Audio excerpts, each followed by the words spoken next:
my healthcare team did not prepare me for what came after cancer. Once treatments end, it feels like you're dropped into this completely new world and nobody hands you a roadmap. There's no communication about what to do, what to eat, what not to eat, where to turn to, how to rebuild your body. How crazy is it that we don't have these tools? The truth is that the healthcare system that we're in is really focused on treatment, not recovery. Food is information. Every bite either fuels inflammation or can support healing. The choice is yours. When I began focusing on real, whole, anti-inflammatory foods, things like it was a game changer. Breathwork is one of my favorite things to recommend to people because it's something we can do anywhere and it directly impacts your nervous system. Survivorship is, in my opinion, harder than the treatments. True healing isn't just about being cancer-free. It's about learning how to live and thrive after cancer.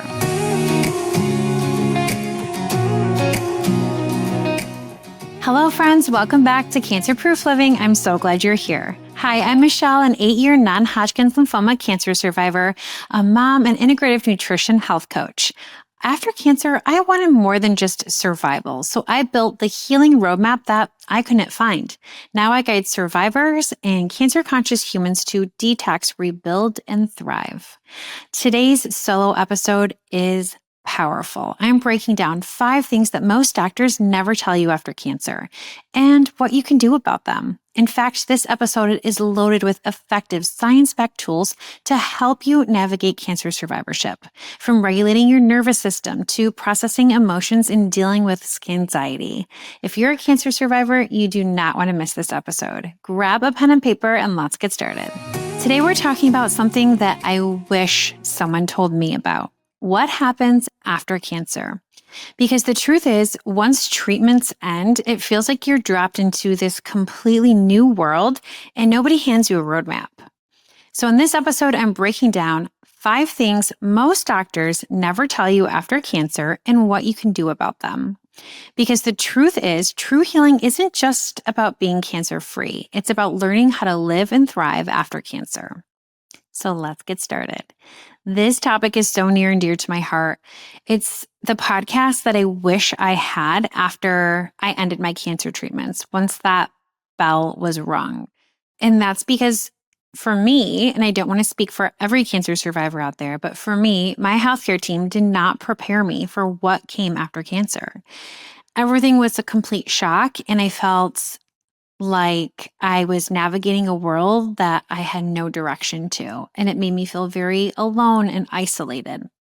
So today, it's my job to share with you information so you feel prepared going into cancer survivorship after treatments, and you know what to expect and that you're not alone, and how to navigate this world that you never thought you'd be a part of.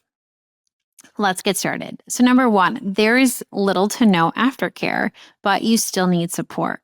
This is such a big one, and it's one that is just mind-boggling to me because even if you break a leg or an arm, right? Think about it. You get a sling or you get a cast, you get x-rays, and then your doctor might prescribe PT or OT. And then you learn how to use your arm again, right? For cancer survivors, it's completely different. We literally go through a war. We fight for our life. Our entire body is destroyed from the inside out. And when we ring the bell or when treatments are over, there's absolutely no roadmap for us. And there's no communication about what to do, what to eat, what not to eat, where to turn to, how to rebuild your body, right? It's insane. There's no recovery plan. And the reality is that we're struggling not just physically, but emotionally, mentally, and spiritually as well. Cancer is a full body experience. It's not just affecting our body. And the truth is that the healthcare system that we're in is really focused on treatment, not recovery. Once the scans are clear, you're often sent home with just no guidance on nutrition, on lifestyle, stress, or even just rebuilding your immune system. But your body still needs support. Your liver, your gut, your hormones, your nervous system, they've all taken a really dramatic hit going through cancer treatments. This is where integrative care comes in.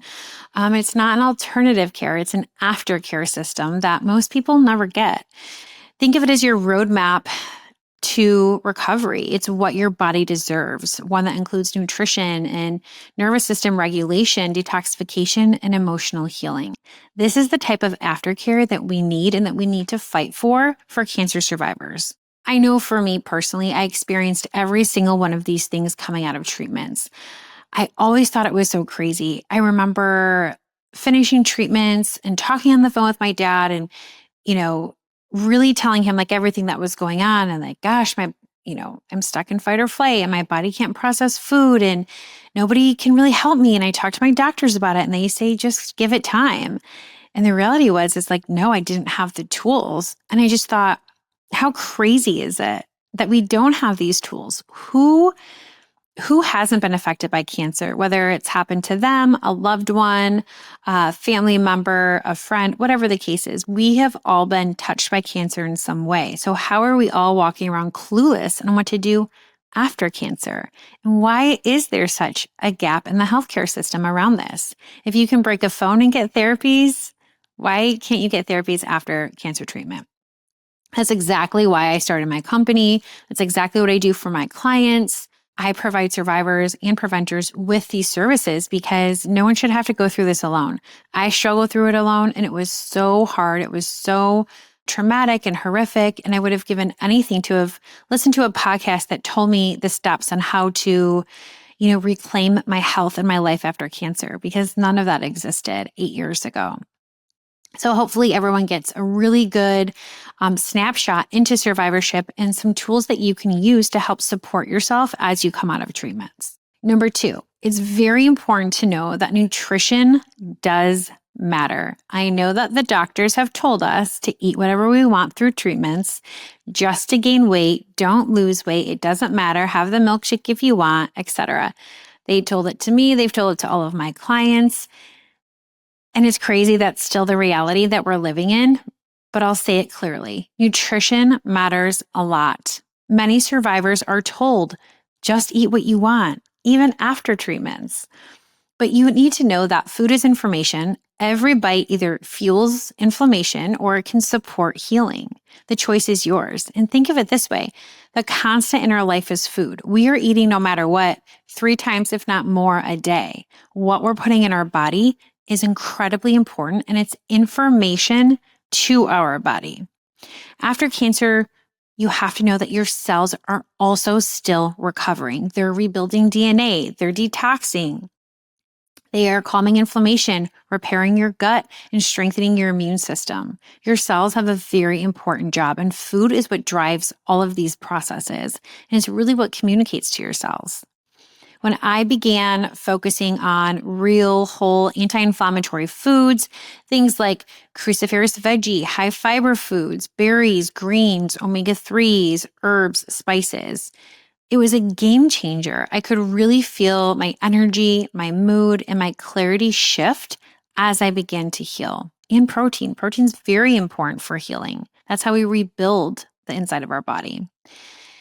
So just know that food is really powerful for recovery and also prevention, and also in preventing a reoccurrence. It's one of the most effective ways to rebuild the terrain or the environment where cancer can't thrive. Because the whole point of this, right, is to create the environment in our body where cancer cannot return to. And food is really the first step in that. So what we put at the end of our fork is incredibly powerful. Okay, number 3, you might be stuck in fight or flight mode. This one is so true, probably for every cancer survivor out there. No one warns you about this, but it's one of the biggest barriers to healing because you cannot heal your nervous system if you are stuck in fight or flight. After months or maybe years of treatments of high stress, fear, and uncertainty, your nervous system doesn't just switch off when treatments end or when you leave the hospital. You might feel anxious for no reason. You might feel on edge or find yourself bracing yourself for bad news when things are even going good. These are all signs that your nervous system is still unregulated and that you are stuck in fight or flight. And that's because we're in survival mode after everything we went through, after the war that we fought. your adrenals are overworked, your cortisol is elevated, and your immune system cannot fully repair in that state. We have to shift out of fight or flight. But sometimes it's hard to know when you are stuck in that, or that, sometimes that can last years. People can come to me and they're stuck in fight or flight for years after treatments. The goal after cancer is to really teach your body and your mind that it's safe again. That is when we can actually start healing. In order to do that, it really means that we need to put into place daily practices that signal safety to our body and our brain. What does that look like? It could look like breath work or meditation. Breath work is one of my favorite things to recommend to people because it's something we can do anywhere. It costs no money. It doesn't take a lot of time, and it directly impacts your nervous system and really starts to slow down that fight or flight and help put your body into a healing recovery mode.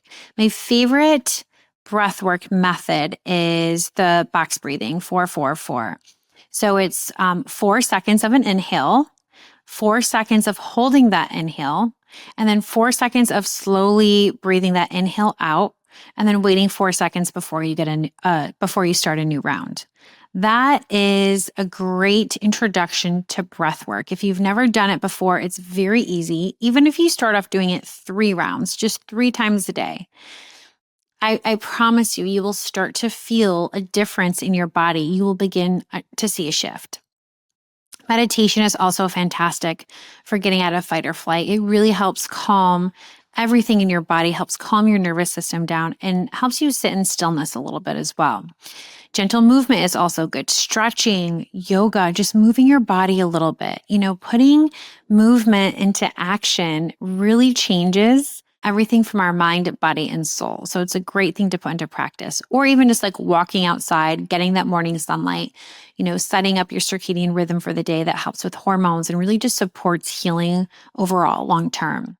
Also, setting boundaries. This is a really important one. For me, at least before cancer, I was very much a yes person. I would be up for anything. I would say yes, even when I maybe didn't even want to. You want to do that workout class? Not really, but sure, I will. Why not? When you're coming out of cancer treatments, you have very little energy and you have to protect your peace. Your reality is different now. And that is really hard to even wrap your head around and understand because you don't want your reality to be different. You want to be the person that you were before cancer. So that can also bring up emotions, which we'll talk about in just a minute as well. But setting boundaries, understanding where you want to put energy towards and into, whether that's people, relationships, friendships, or just setting boundaries in your life. I'm only going to watch TV for an hour today. I'm going to start a spiritual practice. Setting boundaries that are going to support your healing is an amazing daily practice that can help support your body come out of fight or flight mode. And then reminding yourself that you're not in crisis anymore. The foundation of healing is really working on your mindset and understanding that we need to rewire our mindset because it communicates with every cell in our body and it really is the foundation for everything. So what do I mean when I say that? I mean, if you wake up every day and you tell yourself, I'm sick and tired. I'm so tired. I'm so sick. I have such a headache. I'm never going to heal. This feels so hard. Why did I have to get cancer? Right? You're putting all of that into your body and your body is believing that. And that's creating a ripple effect on your physiology of your body. Versus if you wake up every day and you want to heal, that is your goal. You want to come out of fight or flight. You want to build that foundation of health. And you tell yourself, I'm not in crisis anymore.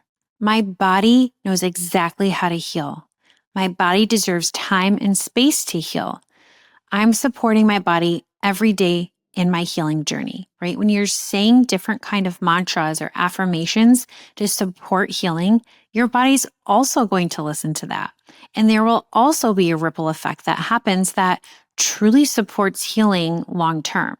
But it all starts with our brain, with our mindset, and with just rewiring that, which, listen, I completely get is really hard after cancer because we're dealing with so many emotions. We're going through grief. It's hard to be positive. And I'm not talking about toxic positivity where you should be telling yourself this all day, every day. I'm talking with every time you kind of wake up in the morning, stating something, an affirmation or a mantra that's going to put you on a healing path. Because whatever you think is going to put you on a path. So you might as well be able to control what you can control. And over time, it becomes easier and easier, and you will feel better and better. And this is telling your nervous system, you can relax. You are safe. You are out of crisis. You are healing. All important things. Okay. Number 4, the further you get from treatment, the more you begin to feel. This was one that I wish someone told me. This one scared the bejesus out of me because I remember like 2 years outside of treatment, 2 years out of treatment, really getting hit with these waves of grief, of really feeling anger and sadness and fear, things that I felt like I couldn't even control. They were coming up. The emotions were coming up so much. But it's because when we are going through treatments, we are in complete and utter survival mode. You don't have the luxury of processing what is happening to you at that time. You just push through. In fact, I remember because I was in therapy as I was going through treatments, I remember my therapist telling me, you were like an athlete, Michelle. Like you just had your eye on the prize. You just get through every single round and finish treatments. She was like, there was no talking you out of it. Yeah, you processed and you talked a little bit, but you couldn't. She's like, it was your brain's coping mechanism. You could not process everything all at once because you'd have a mental breakdown if you did. And I thought that was really eye-opening. Like, wow, okay, so my body was actually protecting me from being too overwhelmed as I was going through cancer. And now, the more time I get away from that last treatment, the more I'm beginning to process. And it feels wrong. And it felt like I was very isolated in that journey. I didn't really have anyone to call or to talk to. Like, are you going through this too? I was 32 years old. My healthcare team did not give me any kind of affirmation that this was normal and that this happens and there's a grieving process. I really just felt so stuck in it and by myself with it. So as time passes, if feelings are coming up, if emotions that you suppress throughout treatment start to surface, it's okay. It's normal and you're not alone. Grief, fear, sadness, anger, all of it comes up. I have clients that are like, why me? Or I'm so healthy. I used to think that too. I am healthy. I was the healthy one out of my friends. How the hell did this happen to me? And you get angry about it. You see your friends around you. Gosh, they're smoking, they're drinking, they're partying, but I'm the one that got sick. And I'm the one that was working out 5 days a week. And I was the one that was eating nutritious things, or so I thought, right? And it does. Anger comes out and it's okay. And my best advice is when those feelings and emotions come up, to lean into them. Don't swallow it and try to like brush it away. Really lean into it. Let yourself get mad. Let yourself feel it. Let yourself process it. That is how we get the emotions out of our body and we become a little bit more unstuck. But if even 5 years pass, you might think, oh my God, I could have died. I could have died. And this fear hits you out of nowhere and you realize the journey you really just went through. Well, these are all signals that your body's saying, hey, it's safe now. It's safe enough to process what you went through. We're moving into a recovery mode. Your nervous system is healing. And now we're actually able to process what you've been through. It doesn't mean you're not over it. It means you're still working through it. You might even experience flashbacks. I experience flashbacks all the time. I didn't realize I was so good at blocking out things that I didn't want to remember, but apparently I do. And I would get flashbacks of instances in the hospital. For me, I was in chemo treatments 5 days at a time. I had inpatient treatment. So I was in the hospital for 5 days at a time every 2 weeks. And I was on a continuous drip of chemo. If anyone's been in the hospital long-term, you know, it's incredibly difficult. It's very hard and there's no escaping it. And that for me was really hard. So I think I blocked out a lot. And then as time goes on, these traumatic memories come back to me. And I'm like, and sometimes it just surprises me that I still process as much as I do. And I tell myself, it's okay. It's safe to process it. You know, if I feel sad, if I feel grief over that life that I had before that I can never go back to, I let myself cry. I let myself go through it. And I use different therapeutic tools to help me. What really helped me heal emotionally was therapy and journaling. Those were my top two. Having a third person to go to where I could dump all of my emotions was incredibly helpful. As we know, as cancer survivors, cancer doesn't just happen to us, it happens to everybody, our family, our partners, our friends, anyone that's in our lives. And for me, I felt like I put everyone through so much with my cancer journey. And I would lean on my husband so much and lean on my dad so much and just really let everything out. I didn't feel like I could continue to do that after cancer, which sounds crazy, but I really didn't. I didn't feel like I could continue to dump my emotions on everyone because on some level in my head, I was like, I should be okay now. And I was shaming myself for it, which we should never do. We need to give ourselves grace during this healing process more than anything, especially when we're processing. But for me, going to a therapist, I didn't feel bad. I could dump all my emotions all over her and it was completely fine. Journaling was so imperative for me. It really helped with anxiety. It really helped with getting emotions out of my body and onto paper. I would write in the morning. I would do morning pages, which means right when you wake up, you just start writing. There's no thought process behind it or anything. I would have a journal. I would sit down. I'd still be groggy. It's before any coffee or anything like that. And I would just write. And it's kind of like a brain dump of things. And it was really therapeutic to be able to get all of that out before the day starts. I struggled with a lot of anxiety and PTSD and fears of reoccurrence. And journaling through it really helped me get to the other side.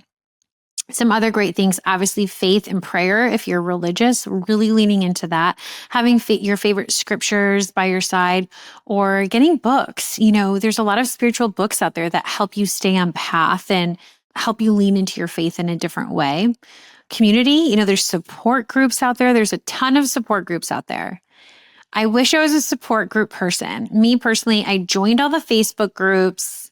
They were so traumatizing to me. I literally had to mute all of my notifications on them because every 5 minutes I would get a ding and it was someone had a reoccurrence or someone had a really horrible diagnosis. And it just felt like it was dysregulating my nervous system in such a way. And I couldn't move forward. So for me, those types of groups were a little bit more of a disservice, but they really help people. You have to figure out what works for you and what's going to give you that relief. If you're getting agitated or more on edge or more anxiety, if you're a part of something, it's probably not the right thing.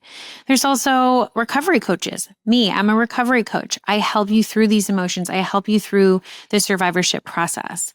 And also sometimes just sitting in stillness, where that meditation comes in, letting your body come down, letting your body come to peace and whatever boils up into your mind and letting it boil up. So sitting in stillness can be very effective as well. And just know, because your body has a really hard time healing in the presence of unprocessed pain. So being able to process it is such a big step in the healing journey and something that I don't think a lot of oncologists talk about.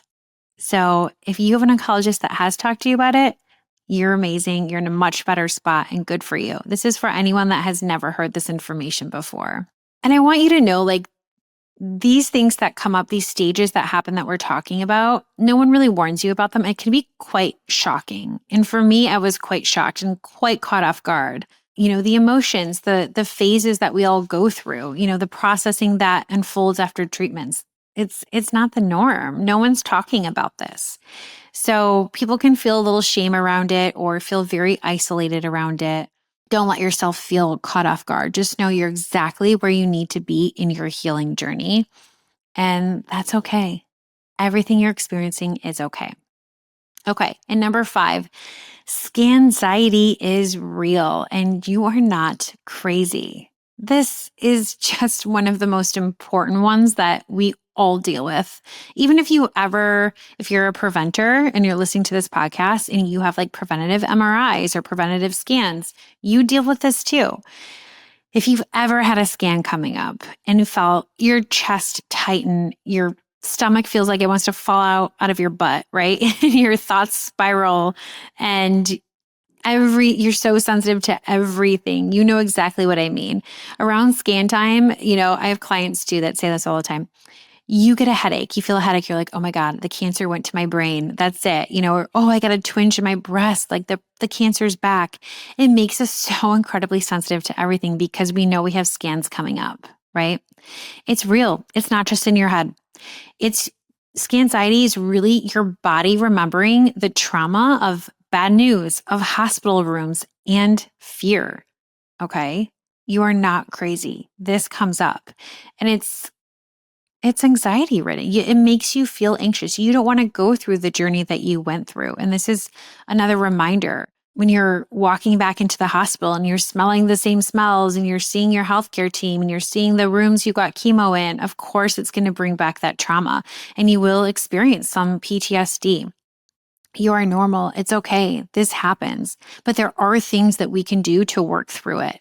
Number one is ground yourself before and after appointments. Deep breathing or prayer, even in your car before you go in. This can help regulate your nervous system. I deep breathe through every ounce of scans, especially when you have to drink the barium and you have to sit there when you're waiting for your results for 2 weeks. You have to breathe through it. There's no question about it. And again, remember I said this before, deep breathing is the most effective way to help regulate your nervous system. So when you're in a bind, deep breathe.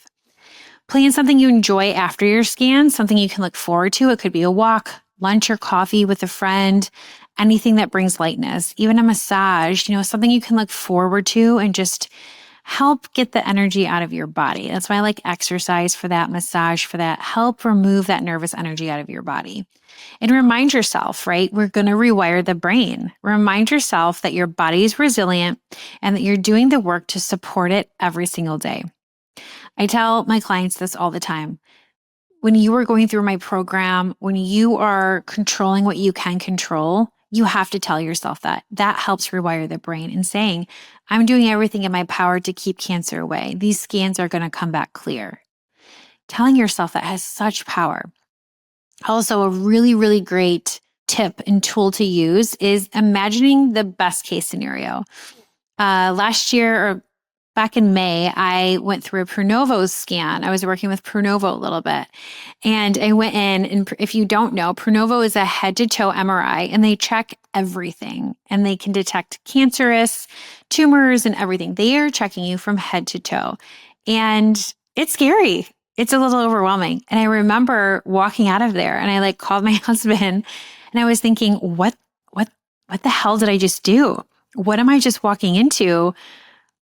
I hope everything's going to be okay. And I started to spiral a little bit. And I went back to my tools and I started to use my tools that I tell my clients and coach my clients on. Things that I know are going to help my body come down because the waiting period is hard. And you have to be able to put that nervous energy to use. So I would always do this. I would let myself imagine the worst case scenario because it's hard not to. And if you're prone to do that, I'm not going to say don't do that. That's fine. You are scared. Let that fear come out. Imagine worst case scenario. But then also imagine the best case scenario. And when you're imagining the best case scenario, attach the emotion to it. Picture yourself walking into the doctor's office, sitting down, feeling the butterflies in your stomach. Your doctor walking in, he or she says, you're still cancer-free. You're doing an awesome job. And the joy that comes over you, the relief that comes over you, the relaxation that comes over you, and just how grateful and thankful you feel. Imagine that scenario. Play it over in your head time and time again. And really, again, attach those emotions to it. Feel it in your body as you're thinking about it. So as much as you're imagining the worst case scenario, don't forget to imagine the best case scenario. If not, more than the worst case scenario. It really is powerful, and it can be very powerful with recovery and waiting for results. And I want to tell you this too, that I don't think a lot of people say what healing looks like after cancer. It's not linear. It is not a straight up projection. You are going to have bumps and dips and twists and turns in the road. You will have setbacks. You will have breakthroughs too. And that's okay. All of it is okay because it's your journey and it's your healing path. But remember, every time you make a nourishing meal, every time you move your body or say no to something that isn't serving you or that's draining you, you're voting for your health and you're fighting for your healing. You're rewriting your story one empowered choice at a time. I'll share with you my journey with cancer survivorship. It was not linear. It was absolutely up and down. I had so many cancer scares after, specifically when I was pregnant. I got pregnant with both of my daughters post-cancer, one of them through IVF and one of them naturally. And they told me that my ovaries were cooked and that there was probably a very low chance of me ever getting pregnant after chemo. And I did have a natural pregnancy. So it can happen. If you're out there listening to this, it absolutely can happen. Because at the end of the day, the doctors know so much and then God takes over, right? But I had a lot of cancer scares. I was 36 weeks pregnant and found a lump in my armpit. And 3 ultrasounds said it was a suspicious lymph node and there was blood flow to the lymph node. And I had to get it removed 3 months postpartum. And it ended up being excess breast tissue from when I was getting my milk in through pregnancy. That was just one example. I've had numerous examples of setbacks throughout survivorship. So if you're 3 years out, if you're 5 years out, if you're 2 months out, if you're 2 weeks out, just know setbacks are normal. Things do happen and things come up, but that doesn't mean you're not going to have breakthroughs, and it doesn't mean that healing cannot happen for you. We have to be resilient on our journey throughout survivorship, and we have to stick together. I hope this episode brought you some clarity and some information on what cancer survivorship looks like. These things can happen throughout our entire journey. And I want you to do me a favor and share this with someone that you think it resonates with, because it can feel so isolating to go through cancer. Even if you have a friend that went through cancer who seems like she has it all together or he has it all together and they're doing great, you never know. We are all so good at hiding it. Share it with them, because survivorship is, in my opinion, harder than the treatments. We have to learn how to relive and rebuild our life, and there's not a lot of guidance out there. It can be incredibly difficult, especially in this day and age with all of the information that's flying at us 24/7. But we're in it together. We're learning, we're growing, and we're healing one day at a time. I appreciate you. And if you want more tools and science-backed strategies and hope-filled conversations with me, make sure you subscribe to my YouTube channel so you don't miss an episode. And feel free to DM me on Instagram. Let me know the kinds of topics that you guys are looking to hear more about. I am here to have these conversations with you and to help you throughout your journey. So don't forget that. Thank you so much. I'll see you next week.